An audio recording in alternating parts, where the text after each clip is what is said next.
আমরা নেতা ভোট চুরি করে, রাস্তার কার্পেট চুরি করে, গম চুরি করে, টিন চুরি করে, ঘুষ খায়, সবই চুরি করে, কিন্তু ভোটারদের মধ্যে একটা বড় একটা অংশ আছে যারা ভোটের আগের দিন রাতে ভোটটা চুরি করে।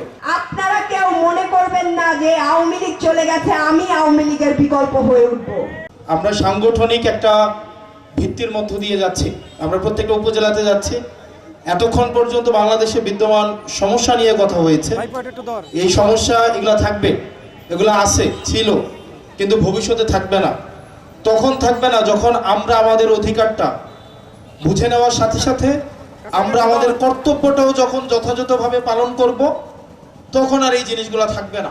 আমরা নেতা ভোট চুরি করে, রাস্তার কার্পেট চুরি করে, গম চুরি করে, টিন চুরি করে, ঘুষ খায়, সবই চুরি করে, কিন্তু ভোটারদের মধ্যে একটা বড় একটা অংশ আছে যারা ভোটের আগের দিন রাতে ভোটটা চুরি করে।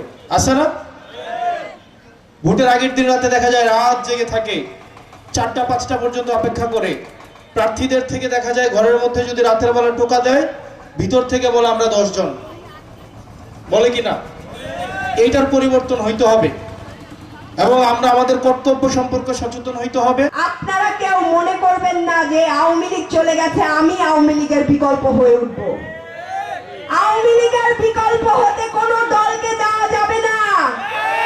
আওয়ামী লীগের বিকল্প হতে কাউকে দিব না, সে যদি সরকার দলেও থাকে। আপনারা খুব ভালো আওয়ামী লীগ হইতে পারবেন না।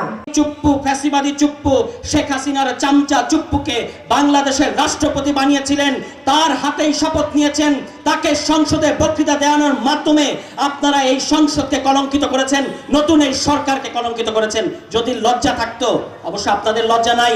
নিজের দলের রাষ্ট্রপতি বি চৌধুরী, বদরুদ্দোজা চৌধুরী, যিনি ছিলেন বিএনপির প্রতিষ্ঠাতা মহাসচিব, তাকে পর্যন্ত আপনারা বহিষ্কার করেছিলেন, পদত্যাগ করাতে বাধ্য করেছিলেন। সেই দল যে চুপ্পুর ধামা ধরবেন, এতে আমরা আশ্চর্য হই নাই।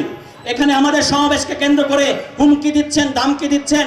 ভুলে যায়েন না, জুলাই মাসে বাংলাদেশের জনগণ হেলিকপ্টার থেকে গুলি করার পরেও রাজপথ ছাড়ে নাই। কাজেই হুমকি দিয়ে লাভ নাই। আপনাদের সাথে শত্রুতা নাই, কিন্তু পায়ে পাড়া দিয়ে ঝগড়া করতে আসবেন না। লাস্ট কথা, এই নড়াইলের মানুষ একজনকে নড়াইল এক্সপ্রেস বানিয়েছিল।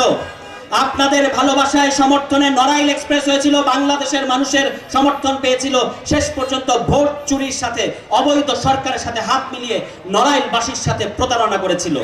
এরকম কোন প্রতারক, কোন মাশরাফি, কোন সাকিব আর যদি কোন রাজনৈতিক দলের তাবেদার হয়ে বাংলাদেশের জনগণের সাথে বিশ্বাসঘাতকতা করে, তাদেরও একই পরিণতি হবে, এটা যেন তারা ভুলে না যায়।